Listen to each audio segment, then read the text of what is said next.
Hello everybody, Momo from the Momozone. Hope you're having a great day. When I was a kid, there was something called a hammer. Everybody knows what that is. At least I hope so. A hammer was an amazing thing because so many things in life were built with a hammer. I can go back to the 18th century, find myself a vintage hammer, and still use it for the same thing. It will last for years and years and years. And you know what you're going to do with that hammer. You're going to build something. Why am I talking about a hammer? I believe a hammer is part of discipline. I believe that a hammer has got nothing to do with what the hell is going on with little kids and iPads these days. iPads, iPhones, iDevices. I gotta tell you, I saw a really disturbing video the other day where some mother was feeding her little newborn, and she had her cell phone like taped to her forehead, showing the baby, trying to distract it and moving images digitally to try and feed the kid. This set off an entire big motion inside of me, and I started doing a bit of research. For instance, did you guys know that our human interaction with technology has the same neurochemical release of dopamine that happens inside of you, like if you were addicted to sex, drugs, gambling? So now imagine when you come up off of a big high and then you come crashing down to that big low, and this is what we are exposing to these little kids out there at a very, very, very young age. Instead of teaching them how to feel with their minds, we teach them how to react to moving digital images. Now, how will this affect our future? Social media and all its little devices are here to stay. There's absolutely nothing we can do about that. But with the emerging addictions that we have towards these devices, well, what does the future really hold? Our species is presently suffering more and more from tech addiction, and we are now passing it on to the new generation. Is it time for a digital detox? Surveys are showing that more than 50% of new parents are allowing their kids to play with their iPhones and iPads, and we are now seeing addicted babies. What is your policy for your kids? Doctors are now saying that young technology addicts are getting the same withdrawal symptoms as alcoholics or heroin addicts when you take the devices away from them. Have you guys seen the iPoddy, the active seat for iPads? Now, what the fuck is an iPoddy? Well, my friend, this is the beginning of the end as we know it. Yes, ladies and gentlemen, your kid will be taking its first shit courtesy of an iPad. Right here, people. Let's see what this says. Digital 2-in-1 iPoddy with active seat for iPad. Wow, and there was only 4 left in stock. These are always sold out from the research that I've been doing. And for $38.99, you can have a little shitting potty while your kid is playing with his iPad.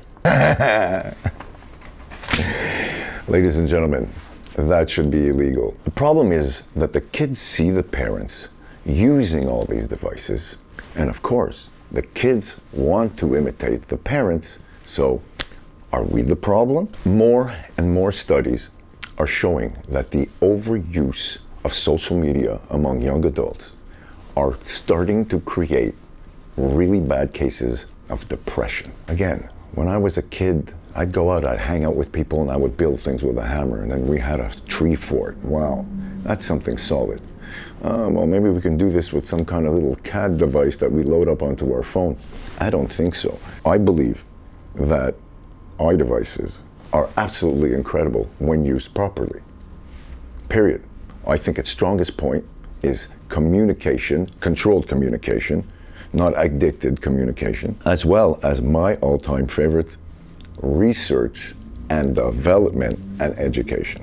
I really believe we should not expose our children to iDevices until a certain age. Definitely not before the age of 5 years old. And this is where the child really develops and gets to learn their values and their personal skills. Their social skills are so important. And everybody knows that if you're hooked on tweeting and you're hooked on your little phone and you're always playing games, well, your human interaction just got shrunk down to less than nothing. Why would somebody expose their child to something like that during their molding days? From 0 to 3 years old is where a child's brain cells will capture, retain, and it will dictate a really big part of what they become later on in life. How can we help to reduce its effects? Is there a good way to use these tools and minimize the damage to ourselves? Like I said earlier, it is impossible to get rid of these devices now. They are here. And they are fragile. If you drop this thing on the floor, it breaks. All your life is stuck into these little iDevices, your bank accounts, your phone numbers, your contacts, your directions. You pay your bills from there. You know all your friends from there. If that thing disappears, guess what happens to you? Oops, panic. And that's what's going to happen the day that these devices all pop at the same time. Is there any way to use these amazing tools and cause less damage? I believe there is, but like everything in life, it takes discipline.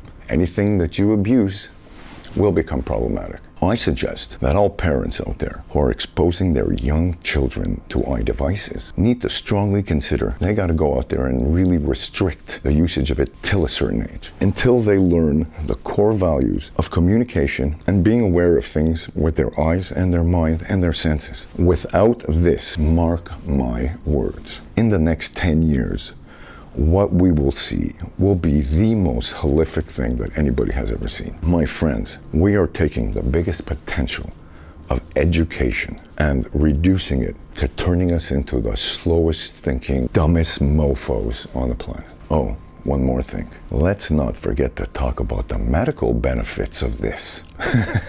What medical benefits? Let me tell you. Do you really think it's very good for children to be sitting there like this, doing their thing? Well, guaranteed everybody's going to need glasses, and it's not going to be because they want to look like a cool looking hipster. It's going to be because they really need glasses. And when you're going to see kids with Coke bottle glasses like this running around staring into their iDevices, well, I guess we built that. Maybe their fingers are going to get longer, their eyes are going to get more cross-eyed, and their heads are going to get pointy so that it can fit right into the iPhone. Let's hope not. Thank you for listening. I wish you guys an awesome day. You guys totally rock.